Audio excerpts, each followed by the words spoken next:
Hello నమస్తే, welcome to Andhraprabha TV. నేను Soujanya. Samantha second marriage చేసుకోబోతున్నారు, అది కూడా ఒక డైరెక్టర్తో అనేటువంటి మాటలు సోషల్ మీడియా వేదికగా మన అందరికీ వినిపిస్తున్నాయి. వీటిలో ఎంతవరకు వాస్తవం ఉంది ఏంటి, ఈ అంశానికి సంబంధించి ఎన్నో విషయాలని వారి విశ్లేషణని మనతో పంచుకోవడానికి ఈరోజు మనతో పాటు ఉన్నారు సీనియర్ జర్నలిస్ట్ భరద్వాజ్ గారు ఉన్నారు. వారితో మాట్లాడదాం. నమస్తే అండి. నమస్తే.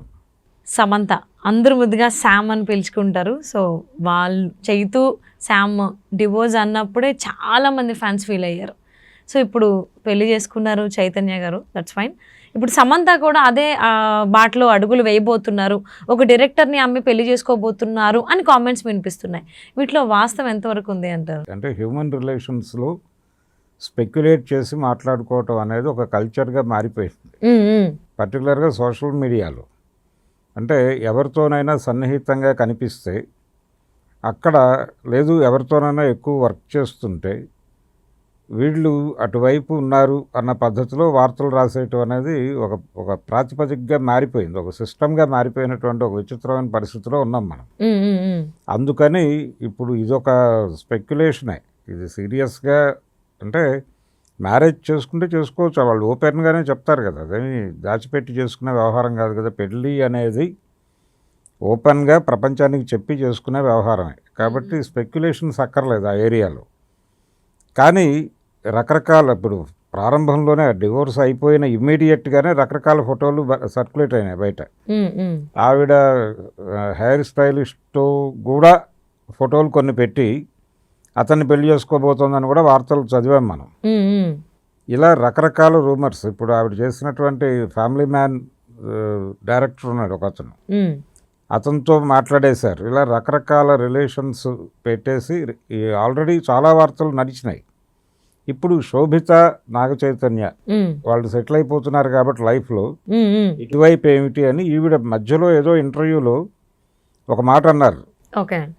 ఆ మాట ఏంటంటే, నేను లైఫ్ కోల్పోయాను అంటే ఇంకొంచెం మెలకువగా వ్యవహరించి ఉండాల్సింది అన్న టోన్లో మాట్లాడింది ఆవిడ.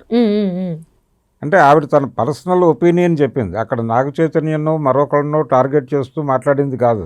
అది చాలా క్యాజువల్గా, నేను ఇంకొంచెం అప్రమత్తంగా ఉండుంటే బాగుండేది, నా జీవితానికి సంబంధించి నేను కొంచెం తొందరపాటు నిర్ణయాలు తీసుకోవడం వలన కొంత నష్టపోయాను అన్న టోన్లో ఒక ఇంటర్వ్యూలో మాట్లాడింది ఆవిడ.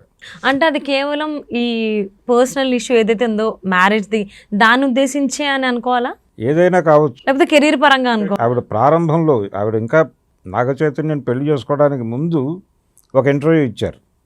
ఆ ఇంటర్వ్యూలో ఒక మాట అంది ఆవిడ, అంటే 30 years లోపే పెళ్ళైపోవటము, పిల్లల్ని కంటము, మొత్తం లైఫ్ సెటిల్ అయిపోవాలి, ఇదే నేను డిజైన్ చేసుకుని వచ్చాను ఇండస్ట్రీకి అని చెప్పింది ఈవిడే. అప్పుడు ఆ అభిప్రాయం మీద ఉంది ఆవిడ. తర్వాత ఆ అభిప్రాయం మారింది, మారొచ్చు, ఏదైనా జరగచ్చు జీవితంలో.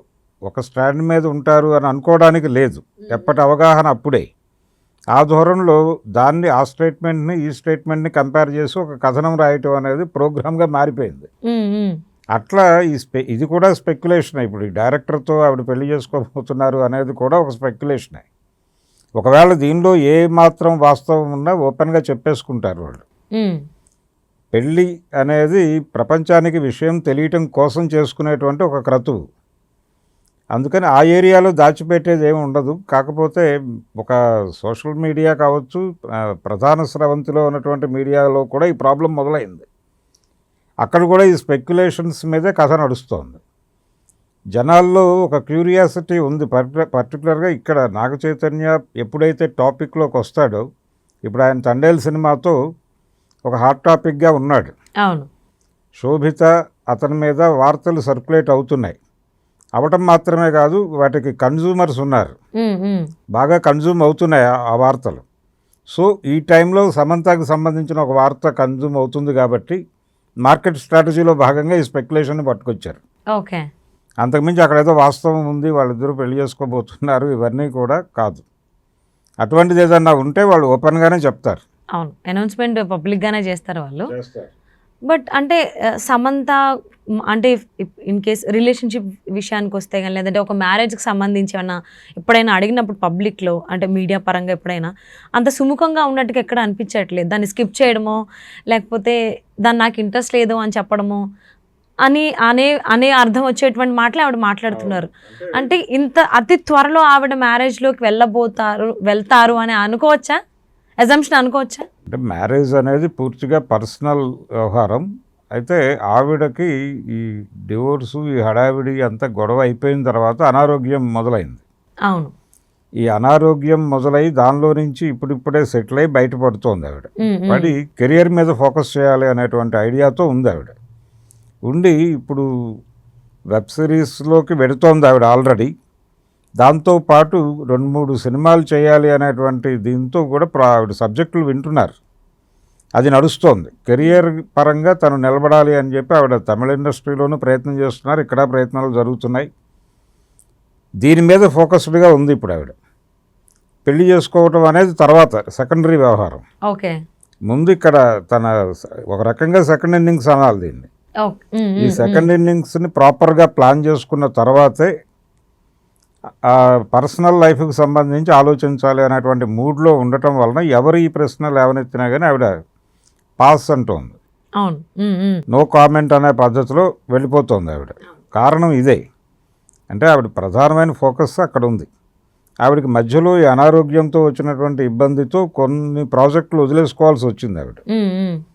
ఆ లాస్ని భర్తీ చేసుకోవాలి, తను యాక్ట్రెస్గా నిలబడాలి అని. నిజానికి రకరకాల స్పెక్యులేషన్స్లో ఆవిడ నటనా రంగం మీద కేంద్రీకరించడం వల్లనే పర్సనల్ లైఫ్లో ఫెయిల్ అయింది ఆవిడ. మ్యారేజ్ అలాగే ఇప్పుడు నాగ చైతన్యతో అది ఫెయిల్ అవడానికి కారణం ఈవిడ నటనా రంగంలో నిలబడటమే అని కూడా కొంతమంది మాట్లాడేశారు అవును అప్పట్లో ఆ టైంలో. కాబట్టి ఇవన్నీ ఉన్నాయి, ఇవన్నీ ఇంటర్లింక్డ్ వ్యవహారాలు. సో ఇక్కడ కెరియర్లో నిలబడిన తర్వాత మాత్రమే ఆవిడ దీని మీద కొంచెం రిలాక్స్ అవ్వాలి. ముందు జీవితంలో రిలాక్స్ అయిన తర్వాత మాత్రమే పెళ్లికి సంబంధించిన నిర్ణయం తీసుకుంటారు. కానీ ఇప్పుడు ఈ స్పెక్యులేషన్ ఇదంతా ఊహాగానమే.